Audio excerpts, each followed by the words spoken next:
Welcome to the Media Speaks TMS Live Saturday show. Been doing these for a while now. We got a lot to talk about. A ton of stuff happened with the FCC. A lot of people not sure if they should be happy or not. Got some science news from Sam coming up. How you doing today, Sam? Sam Naganji, Correct Views? Not too bad at all, Kyle. Greetings, unsettled souls, and welcome to the Saturday edition. Fantastic. We also have D-Lake for Perez with us. D-Lake. Thank you, Kyle. Good to be here. How'd you like that Hackers music from the beginning? It's awesome. Can't believe you found it. Yeah, so how much have you guys been following this FCC vote that happened, yesterday? I mean, from what I've found, they still haven't actually released what it says, right? Everyone keeps saying that it's going to help people that do small shows like we do. To me, this sounds like if you like your insurance, you can keep your insurance. Why would we trust this man with the internet after what he did with health insurance? Second of all, Democrats listening to this, before you leave your hate comment, let's go in our time machine and let's pretend a really terrible thing happens. Jeb Bush gets elected. Guess what, Democrats? You just gave Jeb Bush the internet. That's why.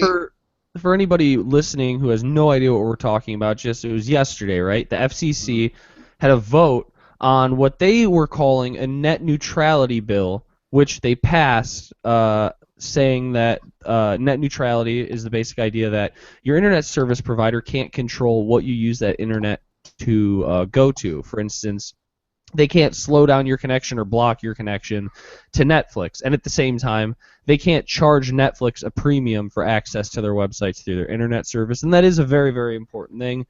Obviously, the cable companies are going after companies directly like Netflix, Hulu, Amazon Prime, because it's cutting their profits. It's hurting their profit margins because they can't sell cable subscriptions. The younger generation who has apartments and houses now, they don't have cable.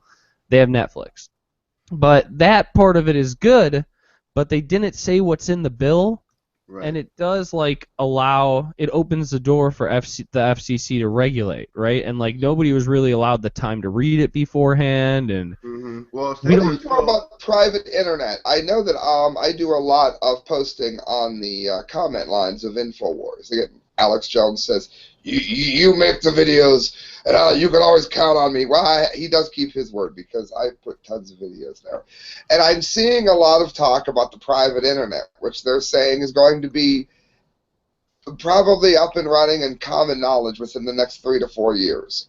I mean, running almost as good as our internet. It just won't be stoppable as having the private internet.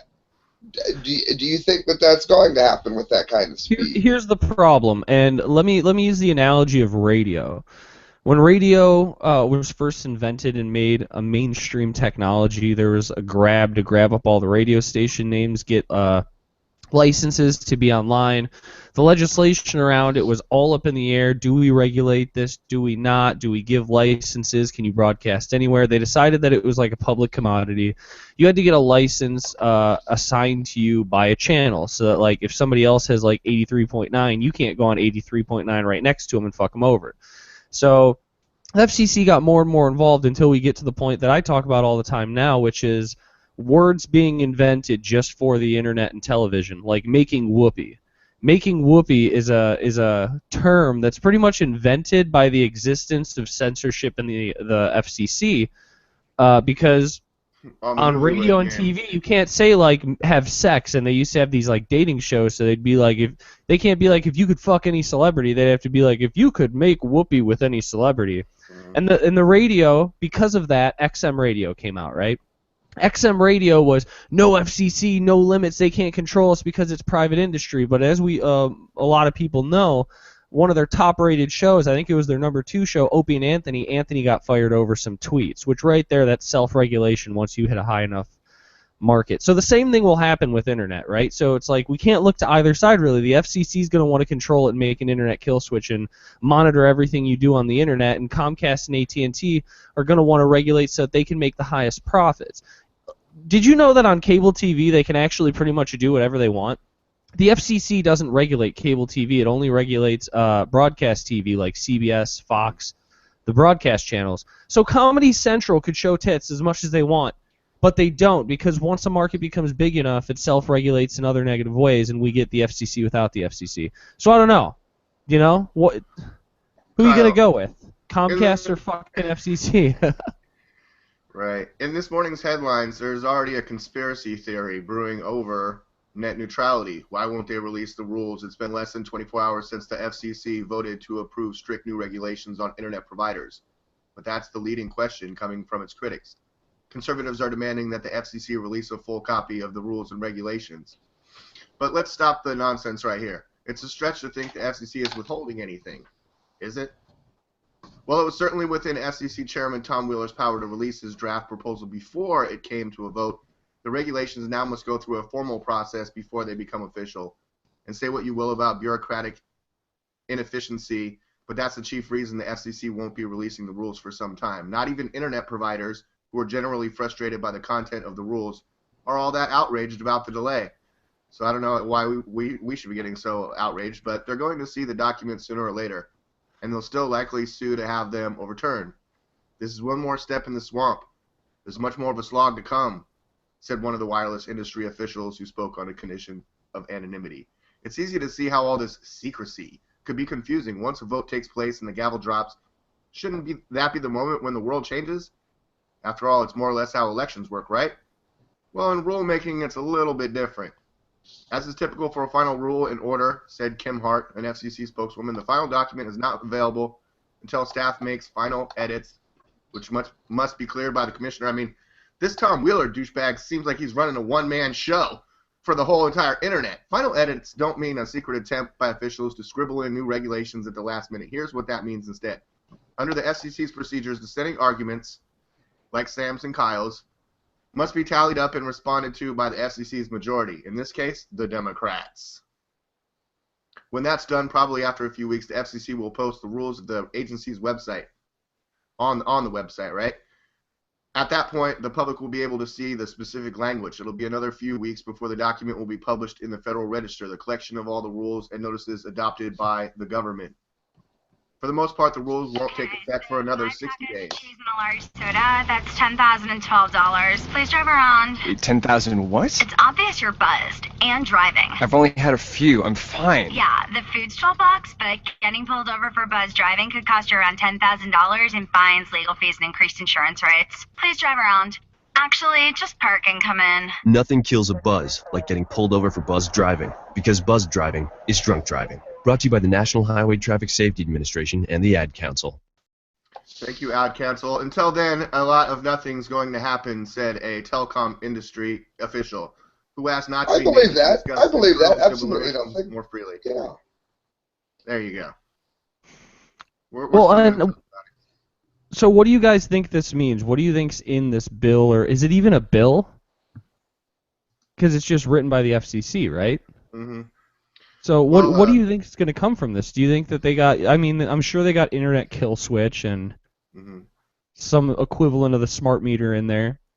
Well, Ajit Pai, who's a member of the FCC, and he's the one that was saying, he's the one that was holding up the big book, the 300-page book about how, all the rules, and he's like, when you see all these rules, and then he quoted Emperor Palpatine from Star Wars, "Young fool, only now at the end do you understand."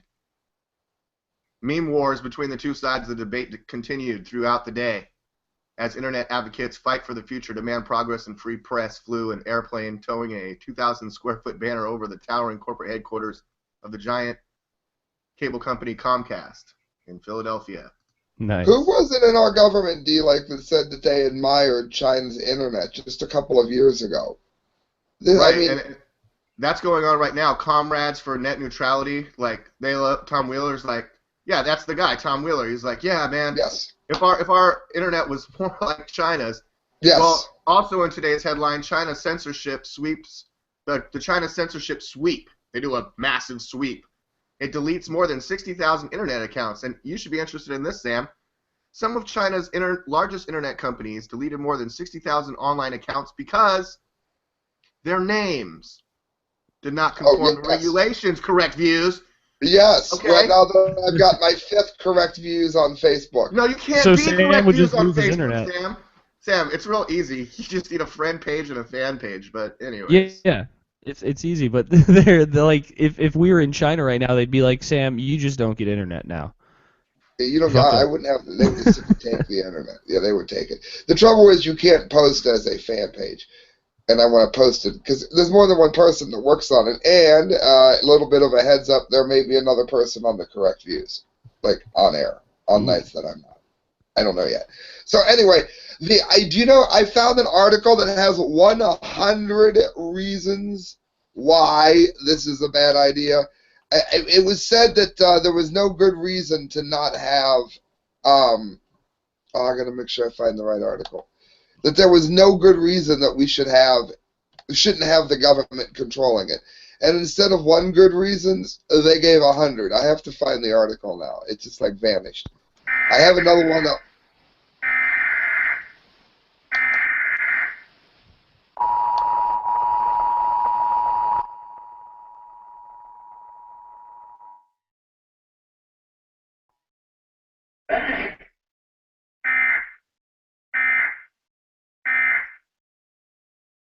Curtis, you are.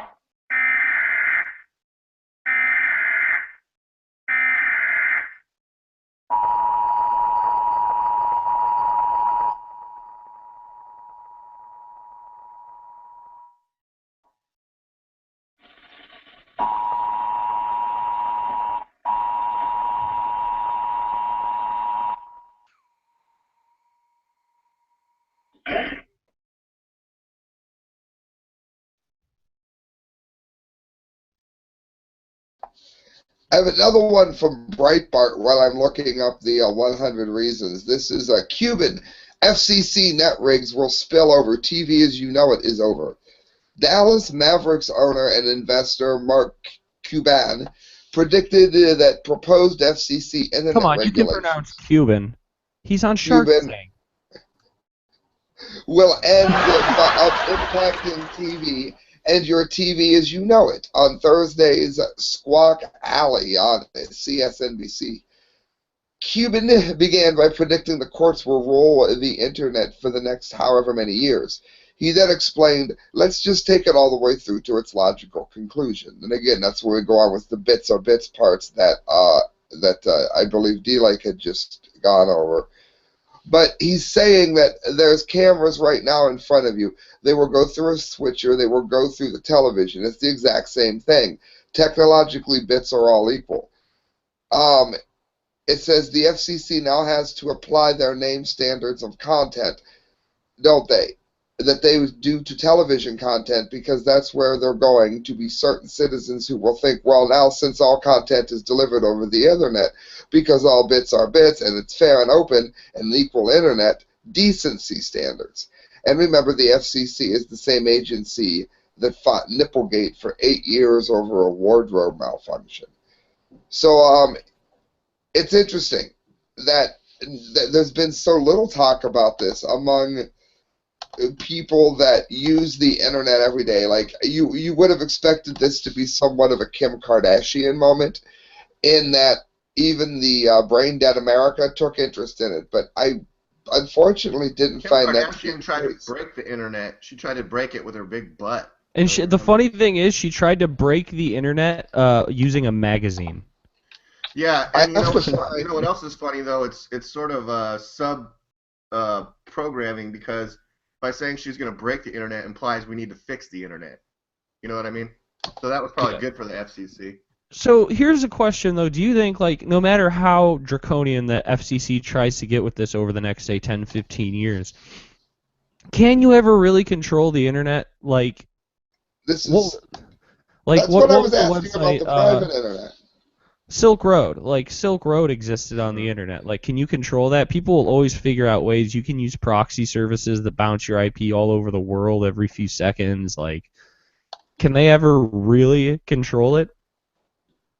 No matter how much they try. And I mean, especially with super hackers and stuff, and like life hacks and stuff, like, you can make a Wi-Fi device like USB for your computer using just a regular like Wi-Fi card Well, and a that's what can the of private Pringles and get internet's going to be. miles.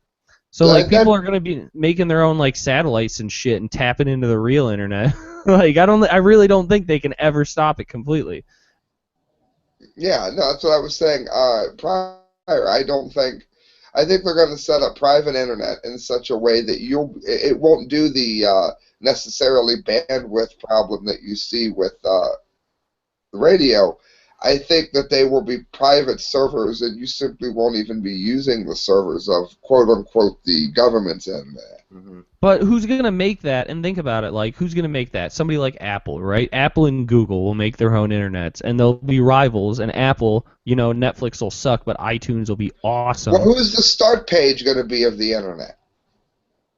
Maybe that. You know what I mean? Maybe start page will start an internet. I mean, Phil Kerpen is an anti-net neutrality activist from the group American Commitment, and he says, quote, net neutrality's goal is to empower the federal government to ration and apportion internet bandwidth as it sees fit, and to thereby control the internet's content, Kyle. yeah, I mean, that's what I was saying before. Like, what's your choice going to be? Because just leaving it to private companies, we're going to get the same thing, no matter who those private companies are. Like, they've been trying to fuck with it for a while already. But the FCC, now they're going to have complete government control of internet, which I hear the other side of that. Like, I know people who are like more socialist and more communist type people, and they say, hey, that's great. The internet should be free and abundant. You should be able to pick up Wi-Fi anywhere you are for free. And I get that, and I agree with that, but it's like I just can't trust the FCC. That's like finding the literally, like you see these people where someone's dying, literally, and there's always somebody at their deathbed going, well, it's probably for the better. Look, she's still able to enjoy water. That one good thing in the entire pile of crap would be that there will be free Wi-Fi. That's like Yeah. almost obviously there's going to be one good side to any travesty. And that's the problem is, like, I love the idea of free internet. I love the idea of just, like, free access to the internet. But the FCC isn't the one who's going to do that. I mean, you see what they've done, like, to radio and broadcast TV. Everything Like, it's becomes almost a more joke. expensive when the government takes it. Like, it's. I was just talking about the other day. Like, I was listening to the radio and they were talking about foreplay, and like foreplay is another word that's just like invented for radio and TV because you can't say like, jerking off or whatever. Like on radio, but the FCC creates like fake words, like people saying like fudge instead of fuck. Like that's a creation of the FCC. Without the FCC, people would just say fuck. Lucy and Desi would have slept in the same bed. Like, and frankly, the dude from the Honeymooners probably would have hit his wife. But overall, and apparently you're allowed to say MF, GD, SH. Exactly, and like if you're smart enough to be watching TV when somebody says GD, like, let me tell you, people out there, your 9-year-old knows what that's standing in for, and it makes no difference. You might as well just say God damn it or whatever it is. Like, the kids get it. It's a waste of time, and it ruins free information. This is sort of on topic, but a little off topic. It's just something that I've noticed. I've been noticing. I think I might have brought it up on here before, but you're aware the major Motion Picture Association, the MPAA of America, they have PG, PG-13, rated R. Oh, yeah. There's a doc rated about X, it. Rated G, yeah. Right? Okay, but on TV, Gotham, a show that I watch, last week on the Red Hood Gang episode, Gotham is rated TV-14, and they can show a gunshot, CGI blood sprays and blood dripping and gouging out, Fish Mooney gouging out her eyeball and then stepping on her eyeball. They can show that on TV-14, but those are things that you can't show in major motion PG-13. So I mean, it's a different group of people who makes it, right? Like the people who do the PG-13 aren't the same group.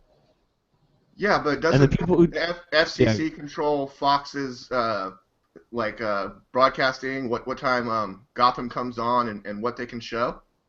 Well, they control like what is broadcast over the airwaves. So like Fox out here it's channel 12, I believe, unless they've changed it recently. And you can actually put up an antenna and you can pull in Fox.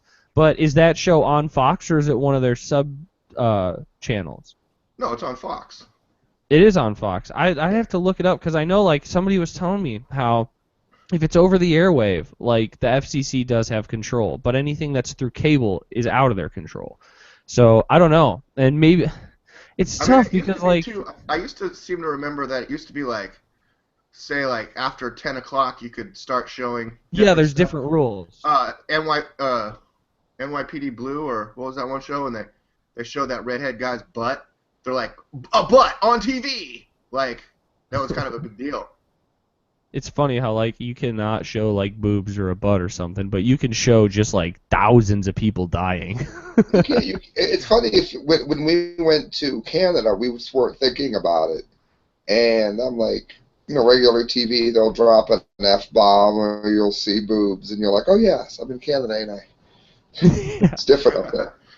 So I just worry about that. I worry about them getting. Can you imagine like if the FCC like? It's tough because let's say that they tried to start monitoring the internet like they do radio and TV. Like just YouTube alone would take them like probably about 1 million years to sort through all that. Like just us alone would take them at least like 6 months to go through all of our shows and like find violations and whether this one should be taken down or this one should be taken down. And I just don't think they have time or people. It's a big operation. They'll simply go through it to find one thing to pull the whole channel down, probably.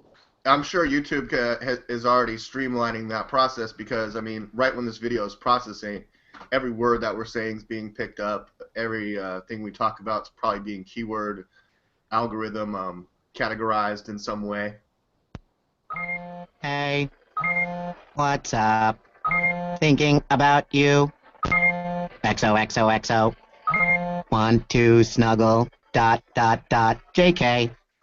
Hit me back. You getting these texts? ? We should hang later. I miss you. Holla at ya, boy. Holla back. Holla back. Holla back. Are you at home? Where are you? What are you doing? OMG. You are making me mad. Are you with your ex? You better text me back. I'm waiting outside your house. Relentless, aggressive texting is like sending an angry robot to deliver your message. When does the robot become dangerous? Let us know at that'snotcool.com. That'snotcool.com. Brought to you by the Ad Council. Okay, that's totally not cool. GOP lawmakers are virtually unanimous in expressing their outrage about the Federal Communication Commission's vote to reclassify the Internet as a utility. But there is widening disagreement within the ranks about just what flavor of revenge the party should ultimately pursue. I think rape. Such as compromise legislation, a congressional resolution of disapproval, or a fight over FCC funding.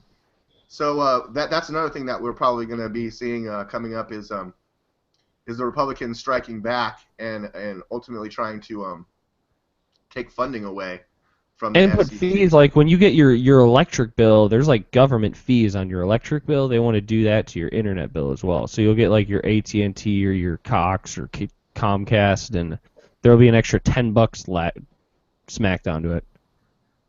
And I thought it was interesting that they're both up and running to some degree. They immediately went after Kick-Ass Torrents and Pirate Bay prior to within a mere week, I think, of when they passed this turd. Which is weird because the website that I would never find illegal movies on, they had a thing to sign a petition to get your congressman to vote like yes on it or whatever, and I'm like, really? It's like, I don't know if this is going to help you. There's a lot of people that they're trusting the government to keep it fair, and I can't understand what would ever prompt someone to do that. A good example of this, the other day, I keep in mind I have a microphone in a club full of people. They decide they want me to give away golf balls. to people that do whatever, participate, whatever. And after it was done, and I made every joke you could think of, I asked my boss what I've ever done or what I've ever said that made him think that I was mature enough to be trusted to give away balls in his nightclub. What has our government ever done to make you think that they're going to be fair with the internet? Because they gave it the name, like the Affordable Care Act? What have they ever done that makes you think that's any better of an idea than asking me to give away balls? You know exactly what you're going to get. All I heard was balls. I heard a lot of balls in there. I don't know. I mean, I don't know what else to say about it, really, because we don't know, but we know the FCC, and we know how the government likes to tell people not to say naughty words, and Definitely. Like I mean, it's balls. something. It's not going to have an immediate effect. It's going to be slow and over time, and by the time that we are like, holy shit, we need to get rid of this, it's like, oh, well, it's a 10-year-old piece of legislation. Like, it's in there now. We're just going to keep it. And then you're going Right. to pay all these taxes and not be able to go to Netflix. And they're Some going of to say, and when the Republicans try to take it away, or the Democrats, unlikely, try to take it away, they'll say, oh, see, those evil politicians want to take away your free Wi-Fi.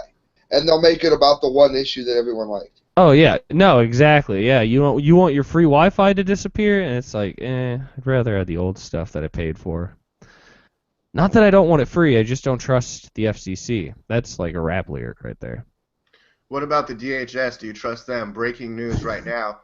John Boehner promised us a vote on a clean DHS bill next week. If you remember when they did the Cromnibus, they only gave the DHS limited funding. In fact, it's running out soon. So he's promising to bring a new clean bill. And according to the article, House conservatives were told a shutdown averting vote last night brought them a week. It bought them a week's reprieve to strategize a new fight against President Obama's immigration orders. Democrats believe they've been promised a vote on a full-year funding bill by next Friday.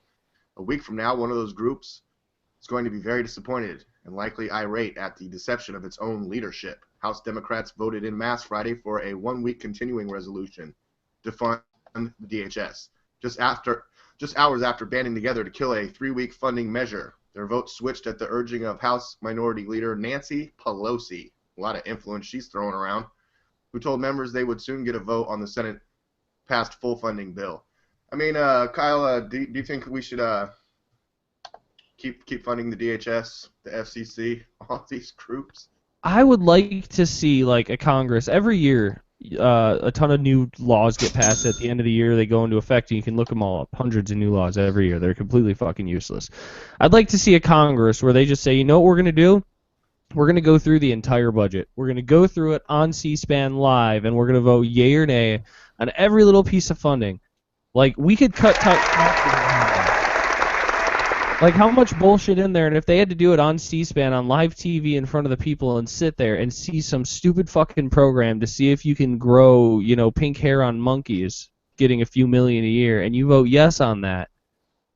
Like, it's just like right out in front, and they wouldn't be able to. They'd have to come at the end and be like, there's actually no new laws this year. We were too busy accounting, Right, and I just watched a speech by Rand Paul last night. It's shaping up to be his platform if he's running, and he brought up a lot of good points. But one of them was was doing exactly what Kyle was saying, and he's talking about proposing the largest tax cut in history, but he's talking about the government wasting money on origami condoms. He even says that. Some other good points that I believe Rand Paul made, and I'm sort of starting to get behind him slowly, but he said Hillary should permanently retire from politics. I agree with that. He said liberal policies are destroying our inner cities. I definitely agree with that. He says he's going to propose the largest tax cut in history. And he also says that Congress should read every bill and be required to read every bill. And every bill should have enough time to be read. Kyle, I think those are all points that you might get behind too. And also, again, how many people listen listening to this are going to sign something that they've never read. Here, sign this, Kyle. Yeah, Trust me. it's absolutely ridiculous. And something that I just want to mention, you reminded me of, since we're talking about the FCC and then Rand Paul. I've said in the past on this show that Ted Cruz called net neutrality the Obamacare of the internet. As it turns out, from what I've read, when he said that, he was talking about the FCC's net neutrality bill. He wasn't talking about actual net neutrality when he said that. And he stood against this bill. He was on Facebook talking about it the last, 2 days. So I still don't necessarily trust Ted Cruz 100%. Not even close to 100%, but I have to reject that. Ted Cruz is one of those people that have a lot of good points, and then he'll do something that just makes you cringe. Like Rand Paul. Right. I have to admit the speech that I watched last night that he delivered at, I believe the I forgot where it was, CPAC or something like that. But here's the real question: if you vote for Rand Paul and he gets voted in and he's not 100% what you wanted, he's like 80% what you wanted, but then he gets in, he just turns into Bush 3, that just gives them the open doorway to say, well, libertarians, Tea Partiers and shit, you had your chance, back to the status quo, as opposed to voting for somebody you like 90 or 95%, but they're never gonna fucking win. Well, talking about Ted Cruz and also Rand Paul, a majority of the articles that I was reading about the FCC and the new internet net neutrality regulations and all that, most of them pointed out that a new president in 2016, especially if it's a Republican, could likely overturn and get rid of a lot of these rules, depending on how far they get, within the. But the part that they're going to get rid of, if in my estimation, is the part that says that they can't slow down or speed up internet to specific sites and specific domains. That's the part they're going to get rid of. They'll keep all the draconian bullshit that we don't know about yet. Yeah. I can see that. Yeah, so, I mean, that's how it works. Democrats do one thing and people hate it, and then Republicans come in and they change it in a way that, they can say they changed it, but they just made people hate it more, and then you go back to Democrats because you're mad, and it's just a fucking teeter-totter back and forth. Yeah. You know what it is? It's a human Z. A human what? A human Z, Jesse Ventura. Do we have some science? Do we have some science news today, Sam? We do. We probably have a theme song. It's time to learn some science.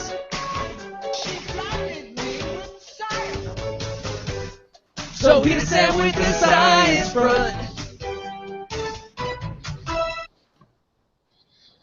Greetings, unsettled souls. Welcome to News from the Science Front. I got two because I get swarmed, so we'll zip by them quickly. This is a Globe Newswire. Studies show that vaccinated individuals spread disease. Before I get into this, I'd like to say that I personally don't have an issue with people choosing to get some vaccines if you feel that the risks outweigh the vaccine. I do have a huge problem with people getting vaccines for things like the flu.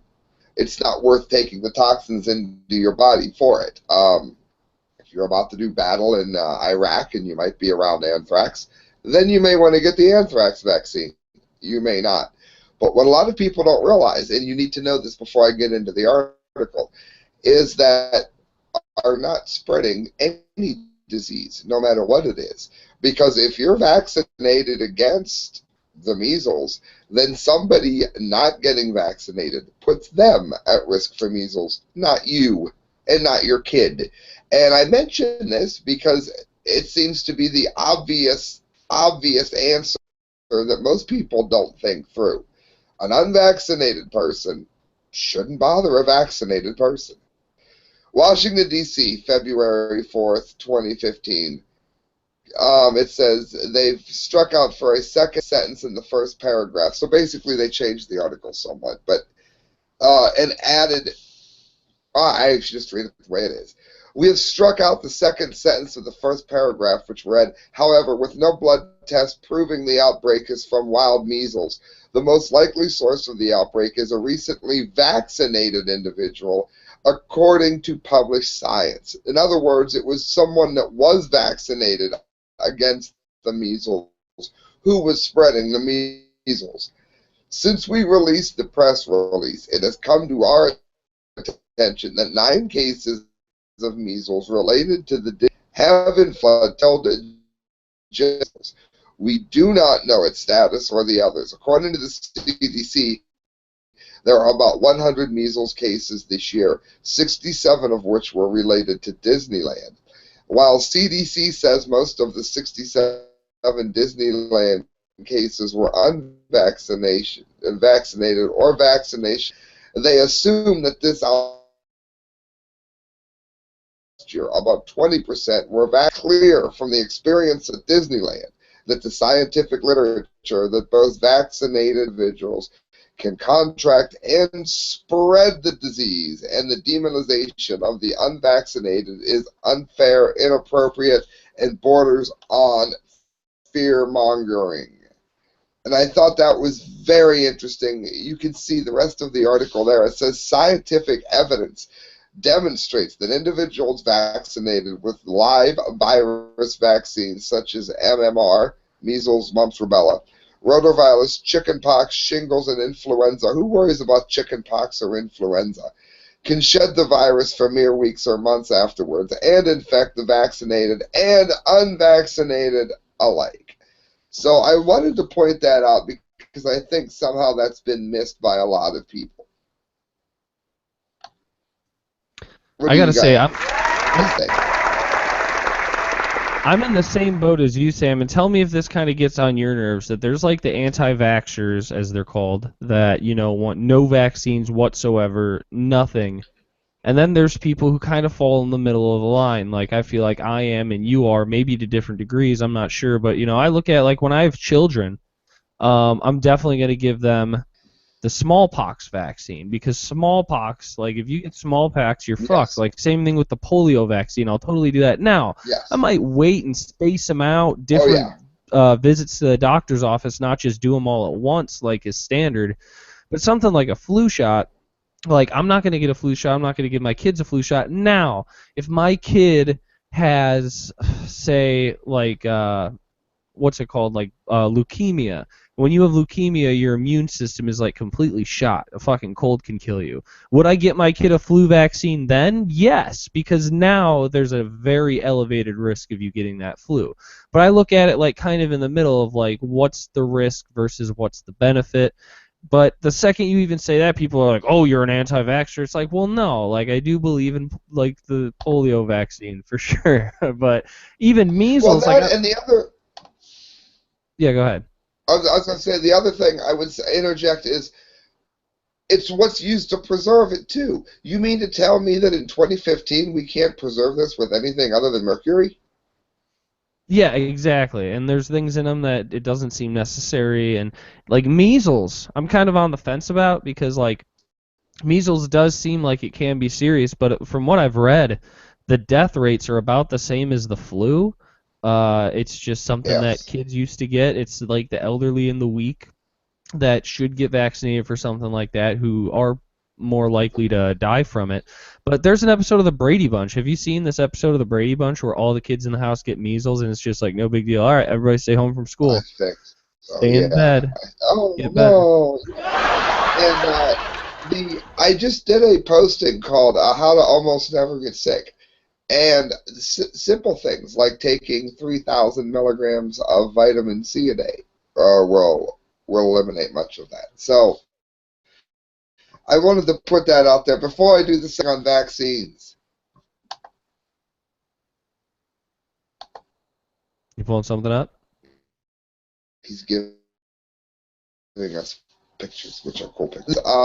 Say NASA.gov. This was interesting.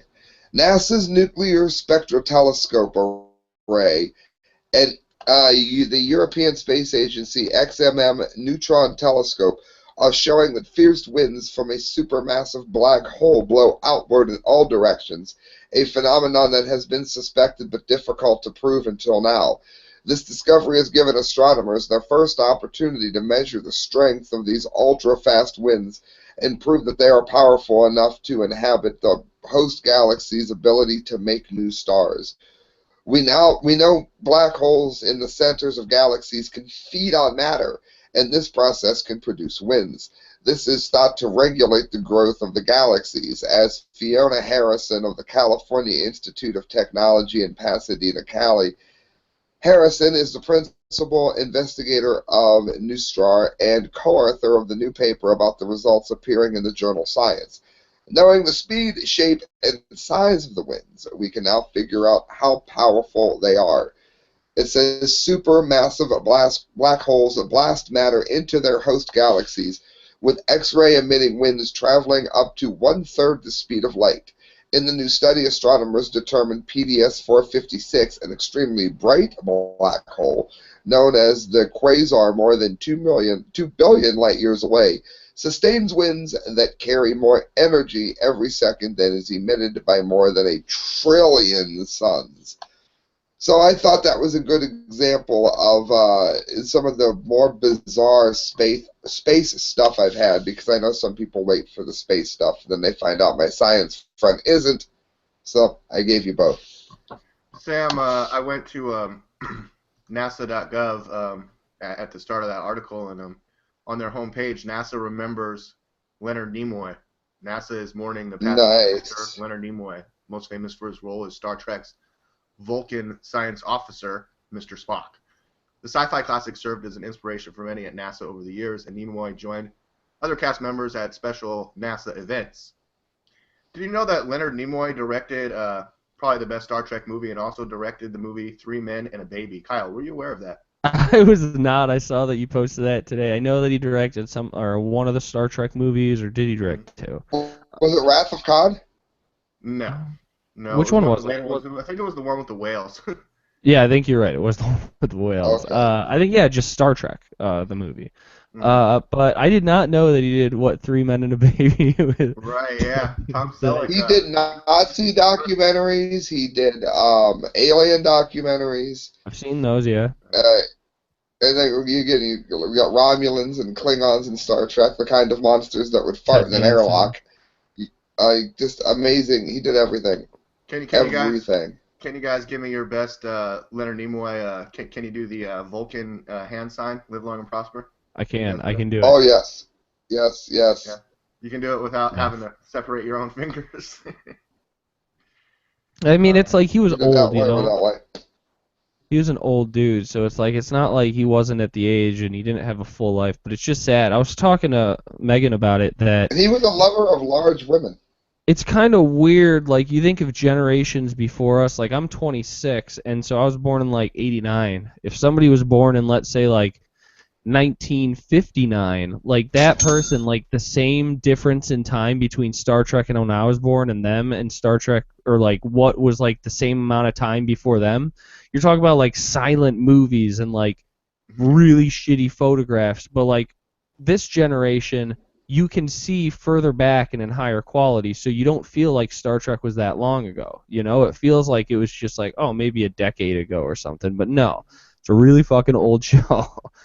Yeah, but Leonard Nimoy just appeared as Spock in like last year's Into the Darkness. Yeah. And I didn't know that. Yeah, he was in it, and you got to see both of them. They were both amazing. He played small role, but I mean, and I was wondering about that. I was like, well, for the next one, but I heard that William Shatner's going to be in the next one, so I wonder if they were I mean, they wouldn't have been filming yet because J.J. Abrams is doing Star Wars, right? Yeah, so, but I think they have a new guy coming in to direct the next Star Trek based on J.J. working on Star Wars. Yeah. Well, I wonder, like, if they are in production, and if Leonard Nimoy had done his parts, if he had parts, if not, if they got to rewrite, you know, because that happens. I mean, look at Hunger Games. Look up Leonard Nimoy's photography of women. Sorry. What's that, Sam? Look up Leonard Nimoy woman photography. He was a plus size.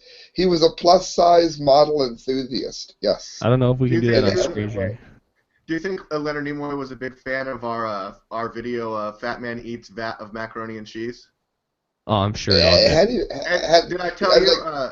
Did I tell you, gentlemen, when after that video that we did, that special Saturday news report that was featured on David Lake's channel before we were back on the Media Speaks, and subsequently right after that, I was getting a bunch of recommended videos of people eating food. And, like, guy does review of the new chicken sandwich and all this other stuff, and those guys have millions of views. It's crazy. Dude, you ever get like pulled down like a YouTube rabbit hole where you start out watching something like, you know, a documentary, but then you're watching fucking cute kitties, and then you're on cute puppies, and then you go down this rabbit hole, and then you end up on like ice bucket challenge with no bra, and you click it. Of course you click it, and then like the next day you're like YouTubing something with a friend, and like a ton of these like braless wet t-shirt videos are popping up and you're suggested. I've always one video can ruin your whole algorithm. Yeah. You end up. I always end up at work and I'm looking up stuff, and there's something for me to watch a documentary of Hitler or Rome or something, and it's always somebody crucified or Sig Heiling, and it's just, you know, history, but it doesn't look like that if you just see the screen real quick. Dude, I was curious because somebody posted, like, Alex Jones posted something, and, like, whenever Alex Jones posts something, there's always, like, crazy comments after it, and, like, there was, like, a 1,000-comment line, and there was this one dude who just kept posting, like, Holocaust denial videos, and so I'm like, let's see what he's posting, like, not because I have any feeling that I might be in like, taking, oh my god, it's true, like, the Holocaust didn't happen, but, like, what's so captivating that this dude believes it, you know? So I started watching some of them, and some of them are ridiculous, and it's just like, Jesus Christ, like, I don't know, like, they're just really fucked up. But then it's in my suggested as, like, the Holocaust didn't happen and shit. It's like, no, that's not what I want to be looking for. It's not fair. You were speaking about generations. I'm happy that my mom did not see Leonard Nimoy die, because she would be this inconsolable crying person. I remember she was, as a child, she was saying, well, her telling me, I should say, when she was a child, of her watching all the old Gunsmokes and Hopalong Cassidy and everything. And every time one of the old ones would die, you would find her sitting there on the chair. Yeah, it would have been the end of her. Leonard Nimoy, Spock, all of that. She was a huge fan of it. Random note on that. Generation, it changed all of TV. I have a random idea that I thought of a while back, that, you know, like, a ton of old TV shows are in the public domain. So you could, like, upload it to YouTube all day and all fucking night, and nobody's going to do anything about it. Like, it's free. Like, there's episodes of, what's the show called? Bonanza. There's episodes of Bonanza. There's episodes of, like... Oh, I've seen every one of it. There's quite a few different shows. I think there's some I Love Lucy and stuff, and I was thinking just do a podcast where, like, me and some people just, like, watch one of these movies on a live hangout, or one of these TV shows. Like, there's some Buck Rogers and shit, and just, like, talk some shit on old TV. You know what Buck Rogers is? That's great. Nobody knows what Buck Rogers is. Fucking, you know who owns the character Buck Rogers? Twiggy. Fucking, No. James Cowley. He's a guy who makes Star Trek fan fiction, and he's also he's a professional Elvis impersonator. So he does the Elvis impersonation. He's obsessed with Star Trek, and he bought an abandoned, like, car sales place, like a car dealership, and he built a replica of the original set of, like, everything in Star Trek. And now he makes, like, Star Trek fan fiction, like, super dope, high quality, better quality than the original series, like, fan fiction of Star Trek. Really? And he bought the character Buck Rogers, and I guess he plans on actually, like, bringing back Buck Rogers and, like, making it a full show, because he can't profit off the Star Trek. He can't make money because CBS owns it. But they have, like, a thing where they said, like, fan fiction is cool as long as you don't try and profit. Big neuse. So he's gonna make Buck Rogers. Big news this week in entertainment, Kyle. Actually, a fan fiction film, 15-minute long broadcast came out with James Van Der Beek and Katie Sackhoff. That's I don't think you're allowed to say that, and the FCC will not appreciate you saying Sackhoff. Well, you're gonna have to call her. You're gonna have to call her S. Here's what happened. They made a fan film of the Power Rangers, and okay. They modernized it, made it more violent and gritty and dark. And actually, I watched it. It was actually kind of cool. But the guy who owns the creative license to the Power Rangers was trying to get it pulled down from all these websites. But I mean, is that the end of fair use? Because I mean, it seems fair use and parody that you're allowed to make a fan film about the Power Rangers. So there was sort of a dispute this past week in regards to that film. And I do not really believe in digital rights. I do in some ways, but the way that like patent law works is just such bullshit. Like, don't get me wrong, if somebody takes an episode of your Power Rangers show that you created and you make money off of and they just re-upload it on their channel, like, you should totally be able to get them pulled. But if somebody uses a character and makes something completely original that you didn't fucking make and people wouldn't be able to see it all if this person didn't make it, like, I don't think you have a right to that. Our patent system is like really, really fucked. We need to update it for digital. I mean, if somebody came out and remade like my Waterworld Genesis trailer, like, good for them if they made it better. Like, it couldn't have existed if they didn't do it, right? Like, I'm all for this new Power Rangers. Maybe somebody will make my Spock video and do better, and that wouldn't be hard to do. Like, they just use what you said as a script, but they just completely remake it themselves with, like, in their abandoned car dealership. So we did that. There's a video for those of you watching. There's like Christelle and I took a half hour to build a spaceship and give Captain Spock a 2-minute send off. It's awesome. Under brutal attack. I have a one quick thing. I have a bone to pick with you, Sam. Before the show, you said that you don't like Kevin Smith movies. You liked Tusk. You watched Tusk. I liked Tusk. I was impressed. Yes, I remember. So how could you not like Dogma, Sam? Come on, that's a good movie. It reminded me of like a live-action South Park. It was just about seeing if you could shock somebody, but it wasn't funny. But it wasn't about shocking somebody, and that's where I have the bone to pick with you. I think that you are religiously predisposed not to like Dogma because a lot of churches were mad about it. If you actually watch Dogma, like, everything in it is like factual use of scripture. Like, yeah, there's dick and fart jokes in it and stuff, but there's dick and fart jokes in other movies too. And it actually, if anything, like, the entire movie... Yeah, but, well, are there dick and fart jokes in the Bible? There probably are, but they're just, like, outdated, so we don't understand them. I think it was like a forced... I thought they were trying for like a forced funny. I don't know. But I like Tusk. And I kind of like... But the entire... Wait, no, you're not getting off that easily. Dogma, if anything, reinforced the idea that God and Christian views are real. Because, like, there were angels... It wasn't over that, though, that I didn't like it for. I just didn't think it was funny. I think you're a crazy person. It didn't make me laugh. I'm sort of neutral on Dogma, but I am pro Kevin Smith overall. I thought Red State was okay. That's Kevin Smith too, right? Red State was dope, yeah. I haven't seen that. I thought that was okay. I prefer his earlier comedies like Clerks and Chasing Amy and Mallrats and those sort of ones, and especially for sure the Goat Fucker one, Jay and Silent Bob Strike Back. This guy fucks goats. That's probably my least favorite movie. That was totally just for the fans. He's like, all right, you guys want this so bad, here it is. Yeah, that was definitely. But Sam, you need to go watch Dogma 3 times. Oh God! Love James. I tell you what, I was looking. I found another terrible movie. D-Lake, if you can, go about 36 minutes into Terror Beneath the Sea. It's on YouTube. And what's funny about it is I was looking for an actual movie about the Kraken that was called It Came From Beneath the Sea, and I wanted to show it to Christelle. Instead, I couldn't find it on YouTube, and instead of just going to Netflix, this thing came up as a suggestion. And it's another one that is truly one of the worst monster movies ever made. And since we are allowed to comment on videos, yes, it is one of the worst monster movies of all time, which, of course, regular viewers know is a must-see. It's true. A movie can be so bad it's great. All right, I'm going to mute out worst monster ever.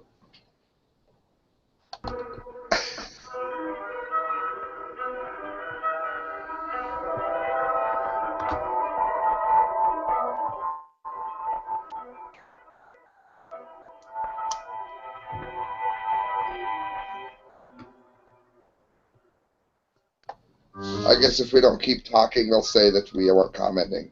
But yes, it's if you want to just sit back and laugh at a movie, like really, really want to laugh at a movie, this is one of them. Again, if you want to go to the end, it looks like they tried to make the creature from the Black Lagoon, and it went terribly, terribly wrong. There they are. You'll see them. Look at those fearsome creatures. Oh, yeah. Looks like it has some good action, Sam. I don't know what the hell you're talking about. There's like a hole in his armpit. Did you see that? There's like a hole in the suit. You can see his armpit. That's what makes it real. This movie looks dope. Yes. So anytime I find a truly... They kind of remind me of the putties from the Power Rangers. Anytime I find a truly terrible movie, I have to tell people about it, and that's a must-see. A must-see. I've been watching a lot of cheesy action movies recently. Been watching like Jason Statham movies and Tom Cruise movies and Mel Gibson movies. Yeah? You ever just like... The Christ was a and what's the Apocalyptica was amazing, or what was it called? I don't know, what's something like that. It was amazing. Mel Gibson, like people call him crazy, and personally, I don't care if he's crazy. Keep making good movies, bro. I don't care about your personal life whatsoever. I mean, I prefer that anybody don't beat their wife or whatever, but I'm gonna see Lethal Weapon 5. Those Mel Gibson calling his wife phone conversations that leaked online are pretty hilarious. It is hilarious. Like, I don't know though. I've been watching what I watched. I watched The Expendables 3. I watched The Italian Job. When was the last time you just sat down and watched The Italian Job? I won't look at it. I know of it. It's alright. It's a good movie. I watched Pain and Gain. Mark Wahlberg's another good one. Mark Wahlberg is like, if he wasn't muscular, he'd be like a dork. Yeah. I'm just so happy he quit rapping. His movies are alright though. I mean, yes, they are. They really are. Sniper was good. I'll give him that. The Shooter, you mean? Shooter, yeah, Shooter. Sniper's the movie with fucking what's his name from Eddie and the Cruisers? Tom Berenger, right? Tom Berenger. There you go. Those are the Tom Berenger movies. Yeah, those are always pretty good. I love them. House of Cards debuted. The season 3 premiered on Netflix last night. I actually watched like 2 or 3 episodes with my buddy. Pretty good stuff. Frank Underwood is the president now. When the show started, he was the majority whip. Then he like proceeded to do all this scandalous shit to become the vice president. So the second season, he was the vice president, worming his way into the presidential office. So he went from majority whip to now being the president, and his crazy wife is the first lady who just got appointed to be ambassador to the United Nations. And but basically he became president. He became vice president and president without ever being elected. Really? Yeah. And so I still gotta watch one of the that show. points of contention on the show right now is that the Democrats don't want him to run for president in the upcoming election, so it's creating a lot of tension. And I find that show pretty good. It's a good political thriller. I'll have to get into it and watch it. I've been watching on Amazon Prime. It's called like Bored to Death. Have you heard of this show? No. What's that about?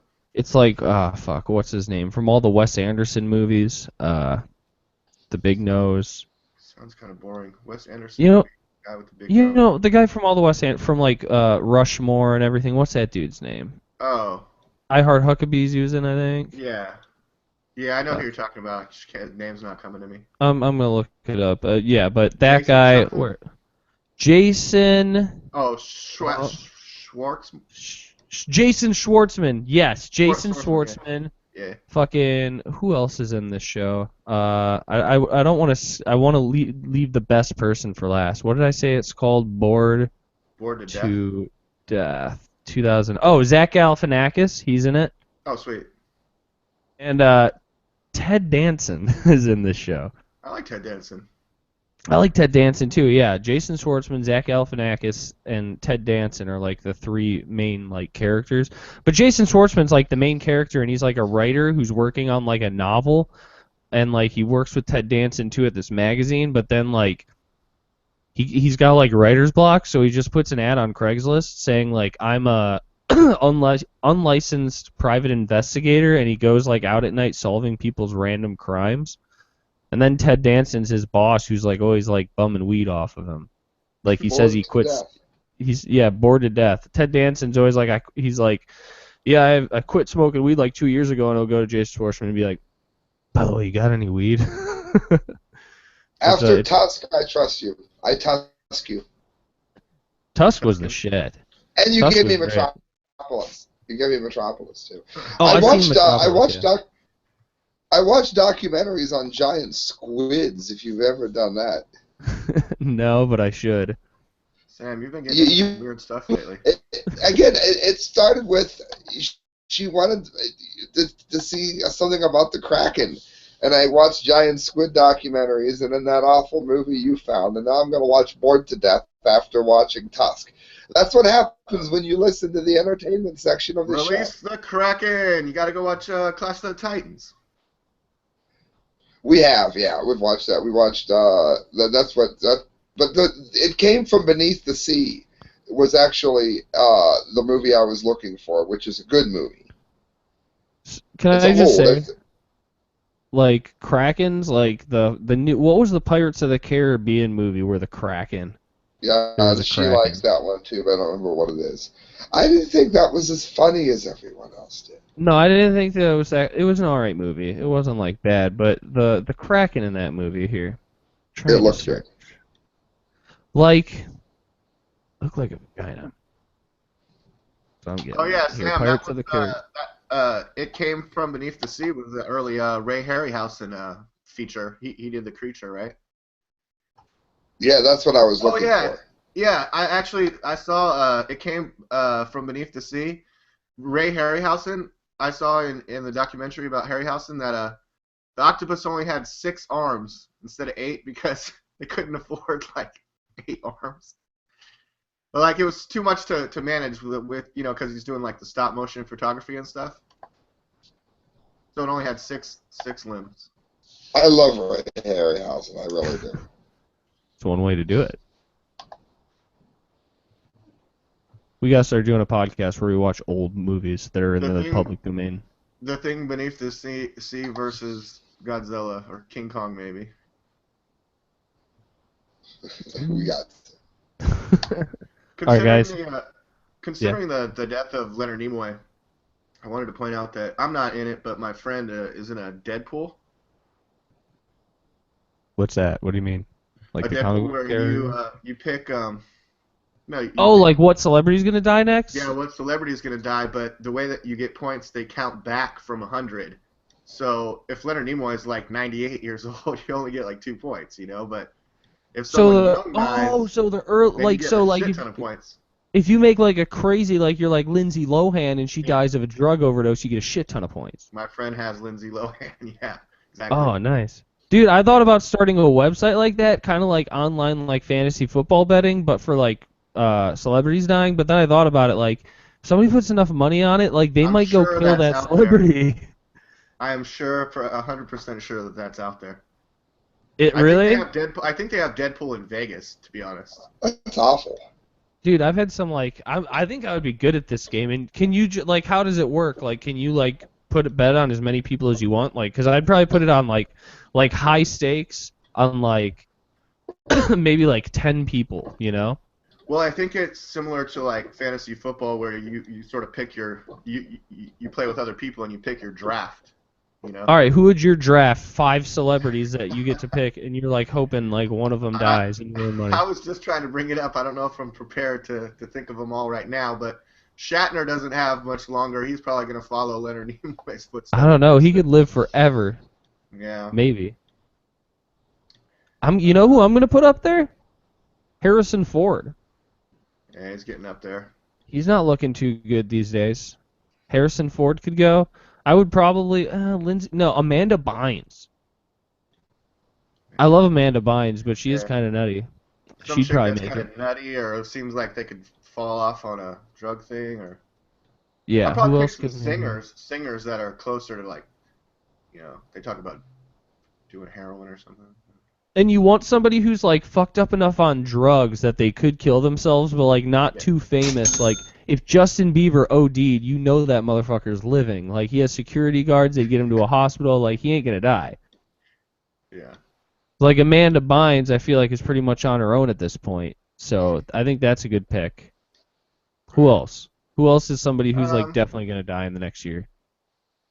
Yeah, right. Yeah, it usually goes a year, too. Like, I mean, you play for, like, a whole year, and then it wraps up. So, like, whoever died, I mean, I don't know. I don't think my friend had Joan Rivers, but I think maybe someone else in the dead. Joan Rivers ain't worth shit. What if they're over 100? Do you get, like, a shit ton of points for that? No, you or get no, you negative probably points for that because you count Yeah. back from 100. It's so obvious. Yeah. Who else is somebody who would, like, who totally I mean, Betty could die? White, she's going to live forever, or what? I'm so not doing this. This is terrible. Oh, Sylvester Stallone. Think about it. He's old. He's been juicing for years. His heart's gonna go. That dude's like 70-something. I'll bet you right now that Schwarzenegger drops off before Stallone. Ooh. That's a tough call, don't you think? That is a tough call. Who's going first, Stallone or Schwarzenegger? I think Schwarzenegger. I think you're right. Schwarzenegger's like, he's like not looking as good. Sylvester's still pulling it off. Yeah. Think about it. Those dudes are old as fuck, and they look better than like 90% of people who are 50. What's going on? Are they superheroes? Did they like get a wish in 1979 that they could be like buff and look like young dudes forever? Sold their soul to the devil. Maybe. I mean, think about it. Like, how old here? How old is Sylvester Stallone? He'll probably already know what I'm looking for. Sly Cooper? I don't know who that is. Well, isn't Jackie Stallone's mom still kicking too? No way. He's 68. Chuck Norris is 74 years old. Ooh, Robert De Niro is 71. The memes when Chuck Norris dies are going to be quite interesting. Yeah. Arnold Schwarzenegger 67. I'm still not playing, by the way. No, it's awful. I'm not in. Kyle. Yeah. Jackie Stallone is 93 years old. She's old. No way. Those people live forever. Mother of actor Sylvester Stallone and singer Frank Stallone. I'm saying he's got longevity in his bloodline. He is outliving Schwarzenegger easily. Yeah, definitely. Yeah, Arnold's definitely gonna die first. Wait, let me see. Like, I think Sam's getting super uncomfortable with this. But Sam, did you want to throw out someone you think's gonna die soon? Yeah, who do you think's gonna die? No, I'm good, because then you end up like they keel over and you're like, yay. And I don't want to say yay when somebody keels over. I don't, but I want people to do that about me. I'm looking up like. All right, fine. I got a good one. I got a good one that'll make me a lot of money. It's gonna happen, and he's so much younger than 100 that I'm gonna completely bury you guys. Jihadi John. Does he count? They're gonna bomb him. The guy that's cutting the heads off, the English guy that's cutting all the heads off for ISIS. They know who he is. Yeah, they're gonna get him. He's not, and I can be happy about it. And he's so much under 100. He's like 26 years old. I get mad points for that. Judges, Kyle, what do you think? Does Dude. that classify as celebrity or? Do you know who? He makes videos.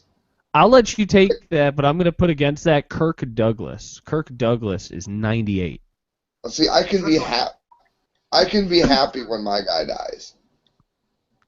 I think that if you pick the person like between 90 and 95, and they get over 100, you should get like 10 points for every year they go over.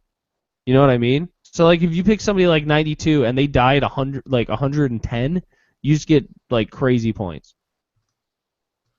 Let me see. Deadpool rules. They've got a drone for you. Oh, no, wait. Al Malinero is alive? That can't be true. He ate all those Encore meals for so many years. Yeah. He's 95. You know the guy from the Encore commercials where somebody would be like, how the fuck am I going to eat all 2 pounds of food? What's going on here? And he'd come out and they'd be like, hey, Al, what's up? And he'd be like, it's a meal for the whole family. And they're like, I don't have a family. He'd be like, my family will be over at 6. Do you remember these commercials? For tasting more, it's Encore. I don't remember what he looked like, but yeah. Hey, Kyle. Yeah. A dead pool, also known as a death pool, and it's hard to find this description without getting the comic book character known as Deadpool, is a game of prediction which involves guessing when someone will die. Sometimes it's a bet where money is involved. The combination of dead or death and betting pool refers to such a gambling arrangement. In the early 20th century, death pools were popular in dangerous sports such as motorsport. For example, the first edition of the Indianapolis 500. So there would be dead pools around, like, you know, extreme sports and like car crashes and daredevils doing their stunts and stuff. Like That's such like Sam does make a good point though. Like if you won a ton of money because somebody just died, like hey, no one said gambling's not always pretty. You know what I mean? Would you like shout out in glee? Would you be like yeah, or would you be like a little more fucking modest? Dead. Woo!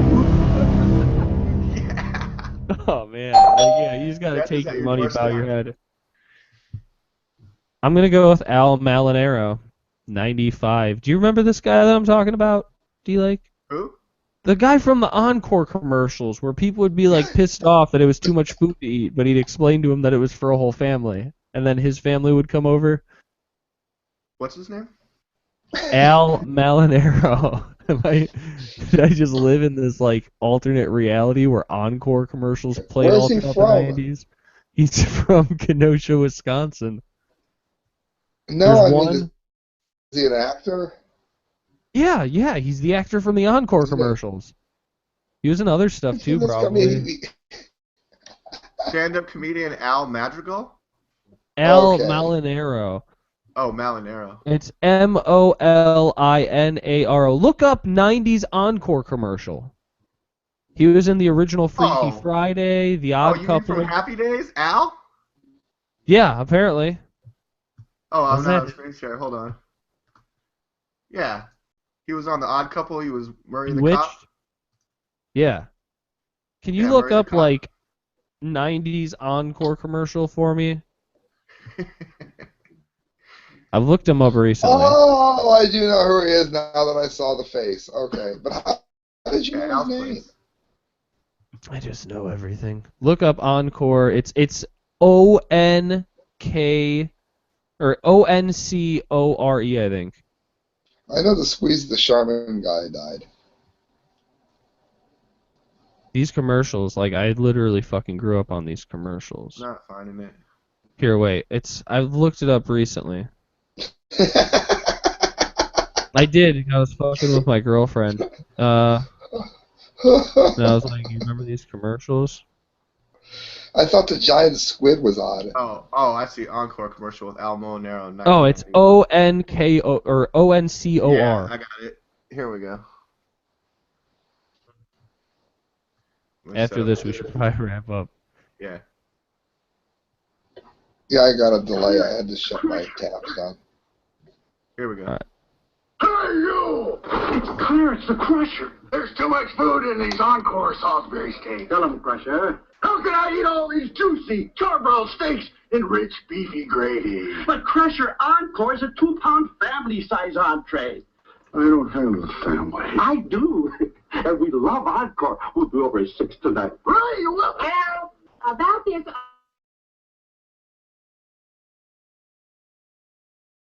Life tomorrow, Encore. Awesome. I do remember, Kyle. I do.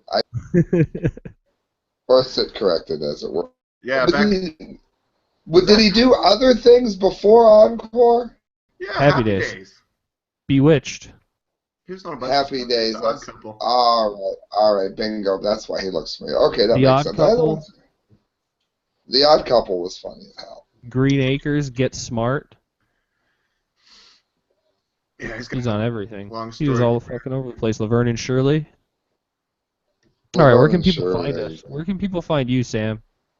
If they're like on the internet or whatever. YouTube. YouTube.com/thecorrectviews. Get a hold of me at correctviews@hotmail.com. Also, correctviewsplanet.infowars and Sam from Passing Time on Facebook. You can find me in all those places. I will. Lake. Where Yes, can you they can find you? Lake for Prez David Lake on YouTube by searching David Lake, or on Google Plus. You'll see my Captain America shield. You can also see my questions being answered on AMC Mailbag. AMC Movie Theaters Mailbag took my question last week, actually titled their show, "Should we see Ryan Reynolds' face in Deadpool the movie?" They selected my question and answered it on air. Which your question, of course, was why don't you guys wear gloves and sunglasses? Yeah, for sure. And also last night on David Lake's channel, I did a special report about the Islamic State destroying ancient historical artwork. Oh, one of your best. One of your best. Sam really liked that one. He Everyone, has please check teeth it out. I was ready to strike, dude. I certainly do not appreciate those Islamic State terrorists and douchebags and vandals, really. Destroying artwork, tipping over ancient statues, cutting the heads off of sphinxes and other stuff like that. I do not approve of that. And one of the other line too that this is so ridiculous is because a lot of this stuff was made before Muhammad was even born. Right? Yeah, they don't know. They're trying to make history. But where can people find you, Kyle? They can find me on the internet. You know, where computers are. You can find us at themediaspeaks.com, at themediaspeaks on Twitter, themediaspeaks on Facebook, themediaspeaks everywhere, all over the internet. Themediaspeaks.com on YouTube, which is where this is right now. And if you really want to, you can check out my purse channel, Nosehair515. If the FCC has their way, Kyle, people will not be able to find you any longer.